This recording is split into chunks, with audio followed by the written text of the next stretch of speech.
Hi student, by following the first video, that is total debtors account, now we are moving to the bills receivable account. It's the continuation account of the total debtors account.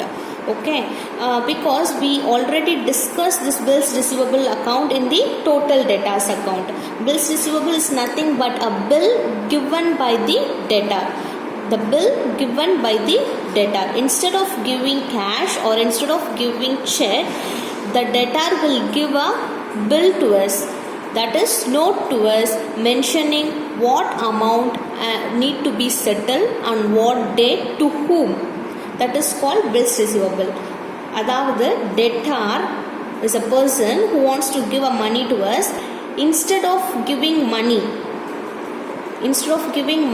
he will give a bill, that is a note. It's a note given by the debtor mentioning what amount to be settled, what time he will settle, to whom he will settle. By written all this, he give one note to us, that is called bills receivable. This bills receivable is also come under asset category. This bills receivable will also come under asset category.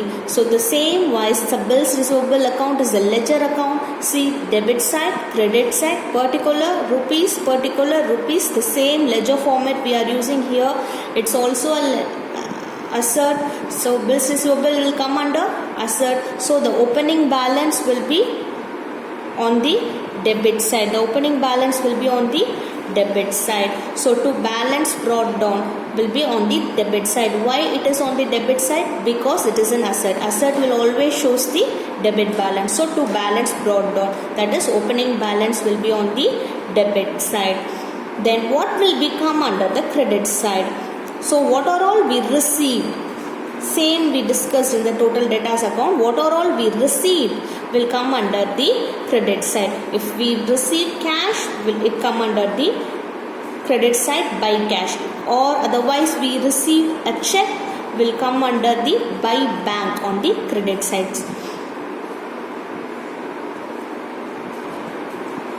So once we receive a new bill from a debtor, what is an entry for that is bills receivable account debit. Why it is in debit? Because it's an asset. Asset will always shows the debit balance. So bills receivable account debit to sundry creditors account. This is the journal entry.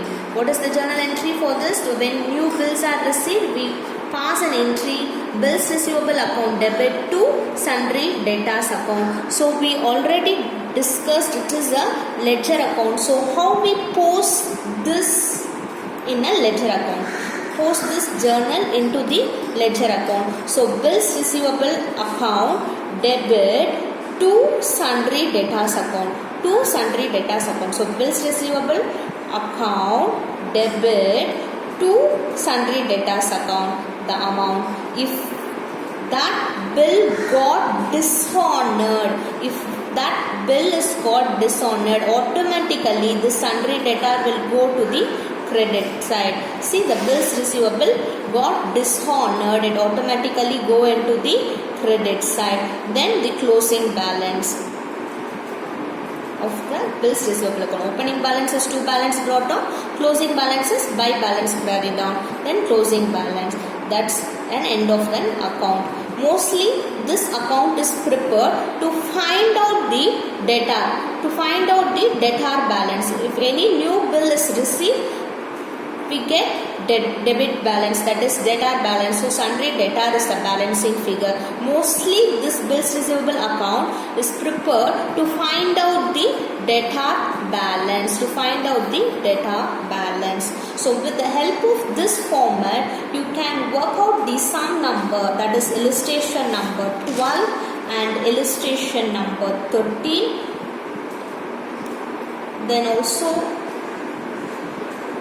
exercise number 12 and 13. So with the help of the above videos, that is total debtors account and bills receivable account, you may work out the sum number, illustration number 10, 11, 12 and 13, and also an exercise sum 10, 11, 12 and 13 you may work it out on your own. Thank you students.